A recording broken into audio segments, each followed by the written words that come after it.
ஒரு கழுகு எத்தனை வருஷம் வாழும் தெரியுமா? எத்தனை வருஷம் வரும்? 60 to 70 years. ஆனால் சில பருந்து 120 to 140 years வாழும். நீ வேணா நான் போய் கூகுள் பண்ணிப்பார். அந்த வாழற அந்த பருந்து இருக்குல்ல, அதை பற்றிய கேஸ் ஸ்டடி ஒன்று இருக்கு. அது என்ன பண்ணுமா, 70 வயசுல அது வயசாகி சாகாது. மேல பேர்ட் வியூ பாக்குதுல்ல, பார்த்துட்டு வந்து காலால இல்லைன்னா அப்படி தூக்கிட்டு போவோம்ல, அந்த காலில் இருக்கக்கூடிய நகங்கள் வலு விழுந்துரும். அதுக்கு தூக்கி தூக்கி நகங்கள் வலு விழுந்ததனால், குத்தி குத்தி சாப்பிட்டு அந்த அலகு வலு விழுந்ததனால் இறை தேட முடியாமல் பசியில் செத்து போகும் பருந்து. இந்த 120 வருஷம் வாழணும்னு முடிவு செய்தல அந்த பருந்து என்ன தெரியுமா பண்ணும்? 60-70 வயசுல சாவு வந்துருச்சு, தான் சாப்பிட முடியாது, இனிமேல் இறை தேட முடியாது, கண்ணு மட்டும் அதுக்கு பலவீனமே ஆகாதாங்க. அதனால தான் கழுகு பார்வைன்னு பேரு. கழுகு நகம்னு சொல்ல மாட்டோம், கழுகு அழகுன்னு சொல்ல மாட்டோம், கழுகு பார்வை.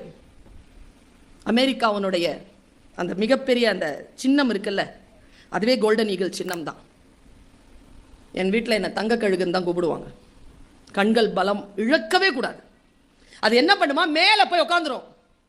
மேலே போய் உட்காந்துட்டு இறை தேடாது, பசியோட உட்காந்துருக்கும். உட்காரும் போது என்ன செய்யும், தன்னுடைய காலில் இருக்கக்கூடிய நகங்கள் எல்லாம் பிச்சு போட்டுரும்.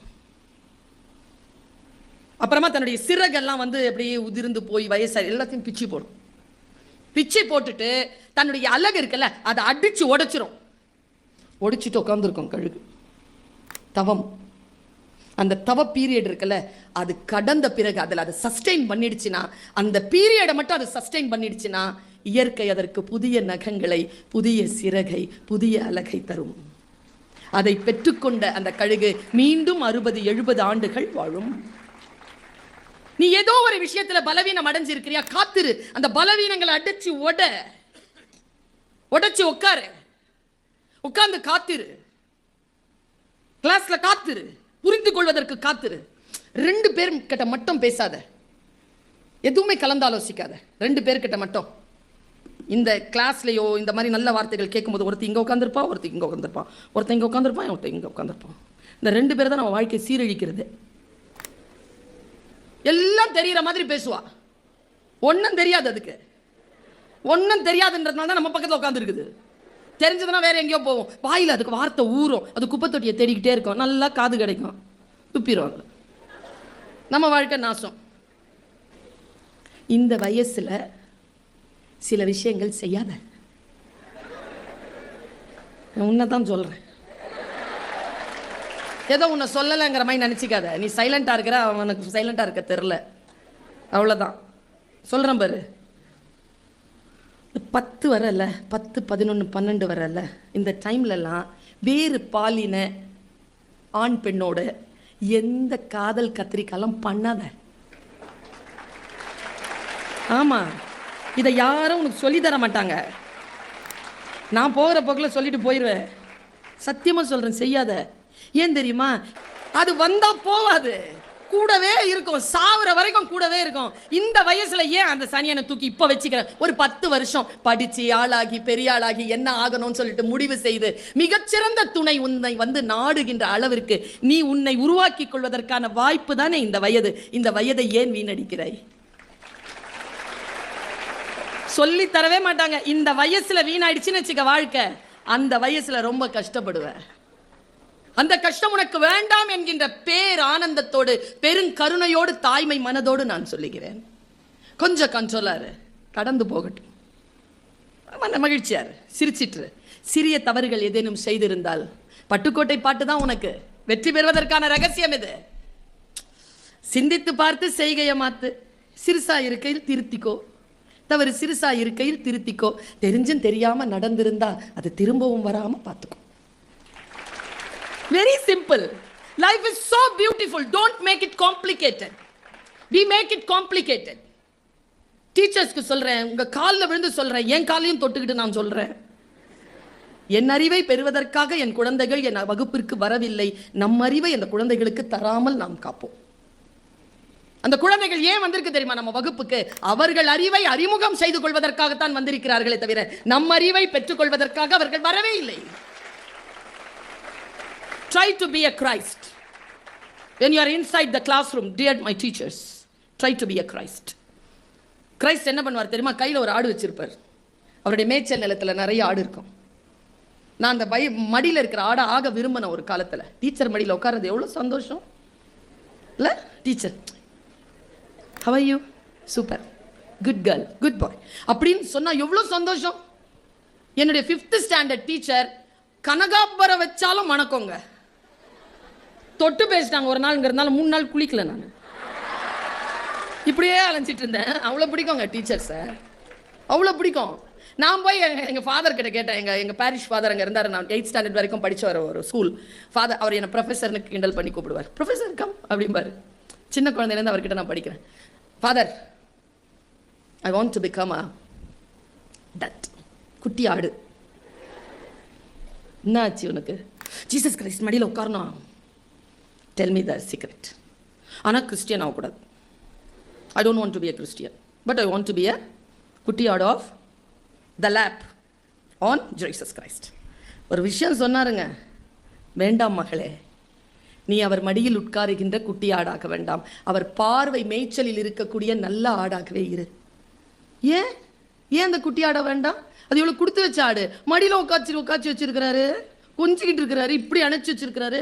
கடவுள் மடியில் உட்கார்வதை விட வேறு என்ன பேரு ஃபாதர்? அவர் சொன்னார், இல்லை பாப்பா, அது உன்ன மாதிரி நீ சொல்கிற மாதிரி கொடுத்து வச்ச ஆடு இல்லை, வேற சொல்கிற பேச்சு கேட்காத ஆடு. அப்படியா? ஆமாம். ஏற்கனவே கீழே விழுந்து வழி தவறி போய் கால் உடஞ்ச ஆடு. கீழே விட்டா வழி தவறிடுவோங்கிறதுனால ஜீசஸ் கிரைஸ்ட் அதை மடியில் உட்கார வச்சிருக்காரு. நீ அந்த ஆடா வேணா, அவர் பார்வையில் இருக்கும் மேய்ச்சல் நிலத்தில் இருக்கக்கூடிய ஆடா இருந்த உடனே ஒரு டீச்சராக என் மனசில் வந்த வெளிச்சம் என்ன தெரியுமா? நான் யாரை மடியில் உட்கார வைத்திருக்கிறேன்? நல்லா படிக்கிற, சொல்கிற பேச்சு கேட்குற, அழகாக எல்லா வேலையும் செய்கிற பிள்ளையை தானே மடியில் உட்கார வைத்திருக்கிறேன்.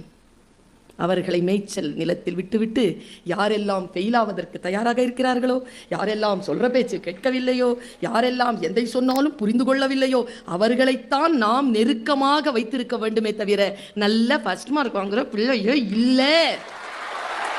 ஆசிரியர்கள் சில பேரின் மீது கவனம் வைக்க வேண்டும். நான் ரொம்ப நுட்பமாக ஒரு விஷயம் பிள்ளைகளுக்கு சொல்கிறேன், பாய்ஸ் அண்ட் கேர்ள்ஸ். எனக்கு என்ன தெரியுமா பாப்பா, இதுங்க ஜெயிக்குது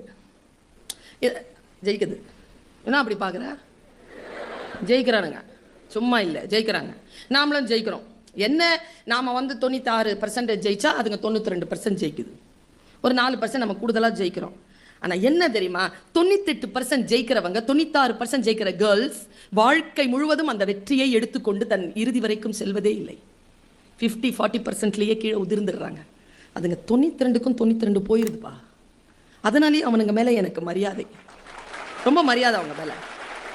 நீ பெற்ற வெற்றி எதுவாக இருந்தாலும் உன்னுடைய கடைசி வரைக்கும் என் பெண் குழந்தையை கொண்டு செலுத்தாத. வெற்றியை கொண்டாடாதே. இந்த பர்வீன் சுல்தான் அம்மா உனக்கு சொல்லி தருகிறேன், வெற்றியை ஒருபோதும் கொண்டாடாதே, வெற்றியை பொறுப்பாக மாற்றிக்கொள். It's a responsibility. It's not a celebration time. என்னை மிகச்சிறந்த பேச்சாளராக பார்த்து விட்டார்கள் என்பதற்காக நான் கொண்டாடி விடலாமா? கிடையாது.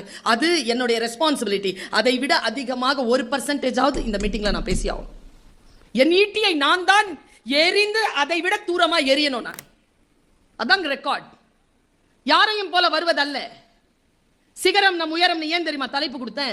யாரோ ஒருவன் தொட்ட சிகரத்தை போய் தொடர்றது இல்லை, என் உயரத்தின் எல்லையை நான் தொடுவது. நான் 75% தான், ஆனால் 75% வாங்கிட்டேன்.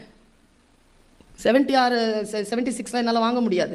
நான் மீன் கடலில் நீந்துவேன். 98 மரம் ஏறும்.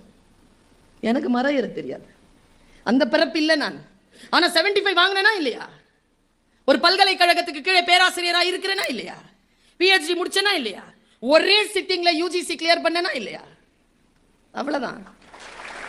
நம்முடைய உயரம் எது இருக்கிறதோ அந்த உயரத்தின் எல்லையை என் குழந்தையை தொட்டு விடுங்கள். அதற்கு பெயர் தான் சிகரம் தொடுதல். அதற்காக சில ஸ்ட்ராட்டஜிஸ் இருக்கு. அந்த ஸ்ட்ராட்டஜி நான் சொல்றேன். எனக்கு பல நேரங்களில் இந்த ஜெயிக்கிற அந்த அந்த நெருப்பு ரொம்ப அதிகமாக இருக்கும். சொன்னார்ல 1500 மேடைகள் சொல்லி, நான் ஸ்கூல்ல இருந்து காலேஜ் வரைக்கும் பேசின கணக்கு அது. அதுக்கப்புறமா நான் 20,000 மேடைகள் பேசிட்டேன். என்கிட்ட எல்லாத்துக்குமா கணக்கு இருக்கு. அவங்க சொன்னாங்களா அந்த 1500, அதில் 532 ப்ரைஸ். நான் 532 எல்லாம் ஃபர்ஸ்ட் ப்ரைஸ் கிடையாது. அதில் 180 ஸ்போர்ட்ஸ், மற்றதெல்லாம் ரங்கோலி, பாட்டு பாடி, டான்ஸ் ஆடிலாம் வாங்கினது. பேச்சு போட்டிக்கு 80ஓ 70ஓ தான். அந்த 80ஓ 70ஓ இருக்குல்ல, அதுலேயும் ஃபர்ஸ்ட் ப்ரைஸ் 20ஓ 25ஓ தான். மற்றதெல்லாம் ஆறுதல் பரிசு தான், 3ஆம் பரிசு தான். ஆனால் என்னை இங்கே நிற்க வைத்தது அந்த 533 2 பரிசு அல்ல, 1500 மேடைகள், 1500 போட்டிகள். தோற்றாலும் போய் நிற்பேங்க, தோற்றாலும் போய் நிற்பேன். நான் அதை ரொனால்டோ கிட்ட பார்த்தேங்க. ஆமா ஏங்க, மொராக்கோ கிட்ட தோக்குறாங்க. அவன் மொராக்கோ கிட்ட தோக்குறான். போர்ச்சுகல் பார்த்தோமா இல்லையா? தோக்குறான். அவனால ஒண்ணுமே செய்ய முடியல. அவனை யாருமே ஹையர் பண்ண மாட்டேங்கிறாங்க. அவன் எங்கேயுமே இல்லை. அவன் நேரா ஸ்பெயின் போயிட்டான். போய் எடுத்து பாரு, ஸ்பெயின் போயிட்டான்ல. ஸ்பெயின் போனதுக்கு அப்புறமா அவன் நெக்ஸ்ட் டே எங்க தெரியுமா போனான்? கிரவுண்டுக்கு பிராக்டிஸ்க்கு போனான். அதுதாங்க ரொனால்டோ. ஜெயிக்கிறது இல்லை, பிராக்டிஸ். எப்போ வரும் தெரியாது. ஏன் 4 வேர்ல்ட் கப் தோத்தானா இல்லையா? மெர்சி தோத்தானா இல்லையா? தோத்தானா இல்லையா? மெஸ்ஸி தோத்தானா? 4 தோத்தான். ஏங்க இதுல ஃபர்ஸ்ட்லயே தோத்தானுங்க சவுதி அரேபியா கிட்ட. எல்லாரும் என்ன சொன்னாங்க? ஹூ இஸ் மெஸ்ஸி கேட்டாங்களா இல்லையா? Who is he? அடிச்சாம்பார் கடைசியா 7 கோல். ஜெயிச்சானா? அப்டேட்டடா இருக்கிறேனா? அதனால தான் நிக்கிறேன். எனக்கு எங்க தெரியுமா மெஸ்ஸியை ரொம்ப பிடிச்சது? அவன் 4 வேர்ல்ட் கப்லையும் 2 3த்துலையும் அவன் பெஸ்ட் பிளேயர் அவார்ட். ஆனால் அவன் முகம் இப்படி தான் இருக்கும், முகத்தில் சந்தோஷம் இருக்காது. ஆனால் இந்த வேர்ல்ட் கப் ஜெயிச்சு அந்த வேர்ல்ட் கப் அவன் முத்தம் கொடுத்துட்டு இருக்கிற அந்த காட்சி இருக்குல்ல, அது இன்ஸ்டாகிராமில் அவ்வளோ போச்சுங்க. அதை விட இன்ஸ்டாகிராமில் ஃபேமஸ் ஆன ஒரு ஃபோட்டோ சொல்கிறேன். அவன் அந்த கப்பை வச்சுட்டு கவுந்தடிச்சு தூங்கிட்டு இருக்கிறான் பெட்டில். ஜெயிக்கணும்னா அதுங்க, ஜெயிக்கிறதுன்றது என் குழந்தையே அது ஒரு ப்ராசஸ் தான், அது ஒரு ரிசல்ட் தான், ப்ராசஸ்னுடைய ரிசல்ட். இவங்க சொன்னாங்களே ப்ராக்ரஸ், ப்ராசஸ் ஆகாம ப்ராக்ரஸ் ஆக முடியாது என் குழந்தைகளை. நோ, ஜெயிக்கணும்னு முடிவு பண்றியா? இந்த பாடத்துல நான் ஃபெயில் ஆக கூடாது, நான் 75 80 மதிப்பெண்ணை தாண்டணும் முடிவு பண்றியா? முடியுங்கிற நான். ஜஸ்ட் ப்ராசஸ் ஆகு. வெதர் இருக்குல்ல, அது மண்ணுக்குள்ள போய் சும்மாவா இருக்குது? நீ எல்லாம் தூங்கிடுற, போய் தூங்குதா? அது உள்ள போய் அழுக்காகி வெடிச்சு கிளம்பி மேல அது சும்மா இப்படி வர்றதுக்கு முன்னால அது என்ன பாடுபடுது? அந்த பாடுபட்டதற்கு பிறகுதான் வெற்றி. உழைப்பு இல்லாமல் எதுவும் சாத்தியம் கிடையாது. கடுமையான உழைப்பு. என்ன படிக்கிறேன், என்னுடைய ஃபேமிலியை எப்படி பார்த்துக்கிறேன்? ஒன்றும் இல்லை. இப்போ நான் வீட்டுக்கு போறேன்னு வச்சுக்கோங்க, 8 மணிக்கு போவேன். நான் வீட்டுக்கு போன உடனே என் பையன் கேட்பான், அம்மா சண்டே மத்தியானம் சாப்பாடு தான் செய்யல. சத்தியங்க, நான் பெற்ற தாயானை சத்தியம், இந்த சாரி கூட மாற்ற மாட்டேன். அப்படியே எடுத்து சொருகிட்டு போய் கிச்சனில் நிற்பேன். என் பிள்ளைக்கு 45 மினிட்ஸ் சமைச்சு வச்சுட்டு அப்புறமா தான் குளிக்கவே போவேன். எவ்வளவு வேலைகள் செய்தால் தான் நீங்க களமாட முடியும். சும்மா அப்படியே மேம்போக்கா வந்து கேக் வாக்கில் முடிச்சுட்டு அப்படி வெற்றி அல்ல. நீங்கள் எல்லோரும் இந்த ஜெனரேஷன் அப்படி நினைக்கிறீங்க. இந்த ஜெனரேஷன் மேல இருக்க. Are you with me? நான் ஒரு விஷயத்தை உங்ககிட்ட குற்றச்சாட்டா வைக்கிறேன், நீ அதை மறுத்துரு பார்ப்போம். என் காலத்தில் நான் ஒரு கவிதையையோ ஒரு பாடத்தையோ ஒரு ஃபார்முலாவையோ வாசிச்சா அதை ஐ திங்க். நான் எதையாவது பார்த்தேனா ஐ திங்க். நான் எதையாவது கேட்டேனா ஐ திங்க். நீங்க வெறும் பார்க்குறீங்க, வெறும் கேட்குறீங்க, வெறும் படிக்கிறீங்க, திங்க் பண்றதே இல்லை. திங்க் பண்ணிட்டீங்கன்னா ஜெயிச்சிருவீங்க என் குழந்தைகளை. பார்த்துட்டே இருக்கும்போது திங்க் பண்ணு, ஏன் இது இப்படி இருக்கு, ஏன் இப்படி இருக்கக்கூடாது, அலர்ட். அப்பதான் எவ்வளவு ஏ கீதா வா ஏன் அப்படின்னு போவேன். என்ன விஷயம்? திங்க் பண்ணனா கேட்பேன், என்ன விஷயம்? வா ஏன் நான் அந்த 2nd ஃப்ளோர் போயிட்டு வரேன். எதுக்கு? என் ஃப்ரெண்டு கிட்ட என்னுடைய ரப்பர் நான் விட்டுட்டு வந்துட்டேன், போய் வாங்கிட்டு வரேன். நீ போய் வாங்கிட்டு வா, டீச்சர் வர டைம் ஆயிடுச்சு, நான் கிளாஸ்ல உட்காரு. Proactive. Stay proactive, don't be reactive. எது சொன்னாலும் இந்த டீச்சர்ஸ் எல்லாம் உங்களுக்கு ஜெயிக்கிறதுக்கான வழி சொல்லி கொடுக்குறாங்களே. Think think think, apply apply, think and apply, think and apply. எனக்கு தெரிஞ்சு இந்த ஜெனரேஷனுக்கு கிடைச்சிருக்கக்கூடிய இத்தனை அற்புதமான வாய்ப்பு எனக்கோ மீனா மேடம்க்கோ கிடைக்கலைங்க. கிடைச்சதா மேடம்? கிடைக்கல. எங்க ஒரு பிரஷ்ஷுங்க, டூத் பேஸ்ட் பிரஷ்ஷுங்க எங்க அப்பா வாங்கி தந்தபோது எனக்கு, நான் 7th ஸ்டாண்டர்ட்ப்பா, கறி வச்சு தான் தைப்போம். கறியை 7ஆம் கிளாஸ்ல சாயந்தரம் 8 மணிக்கு எங்க அப்பா, இன்னிலிருந்து நீ ப்ரஷ் பண்ணு அப்படின்னு கையில ப்ரஷ்ஷை பார்க்குறேன். ப்ரஷ் தலையில் வச்சு தூங்கிட்டேங்க. காலை எப்போ விடியும் ப்ரஷ் பண்ணலான்னு. எனக்கு நைட்லேயும் ப்ரஷ் பண்ணான்னு தெரிலங்க. என்னுடைய 13-14 வயது அப்படி இருந்தது. அதனால் தான் இந்த 45 வயது கடந்து நான் இப்படி களமாடுகிறேன். சில விஷயங்கள்ல நான் இன்னசென்ட்டா தான் இருந்திருக்கேன். நீங்க இன்னசென்ட்டா இல்ல, பல பேர் இக்னரண்டா இருக்கிறீங்க. Innocence is different from ignorant. Just feel the pain of your parents. ஒரு விஷயம் எனக்கு சொல்லு, நீ இப்படி இன்ஸ்டிடியூஷன்ல இப்படி யூனிஃபார்ம் போட்டுட்டு இப்படி உட்கார்ந்து இருக்கிறியே, இதுல உன்னுடைய கான்ட்ரிபியூஷன் என்ன? ஒரு கான்ட்ரிபியூஷன்.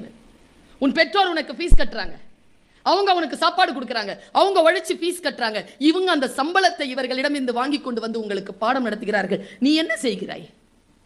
ஷேக்வேரா சொன்னா, கையில கயிறு கட்டி தூக்கு போடுறதுக்கு கூட்டிட்டு போன பையனை பார்த்து ஷேக்வேரா சொன்னான், உனக்காகவும் சேர்த்து தானடா போராடுகிறேன். பாரு, உன்னை ஜெயிக்க வைக்கிறதுக்கு நான் அந்த சமூகத்தோட போராடலாம், உன்னை ஜெயிக்க வைக்கிறதுக்கு உன்னோடய போராடலாமா? நீ அதை இல்லை செய்கிறாய். நான் சொல்றது உன் மூளைக்குள்ள போதா? என்ன ஸ்ட்ராட்டஜி வரட்டும், நீ முடிவு செஞ்சா தான் ஜெயிக்க முடியும்.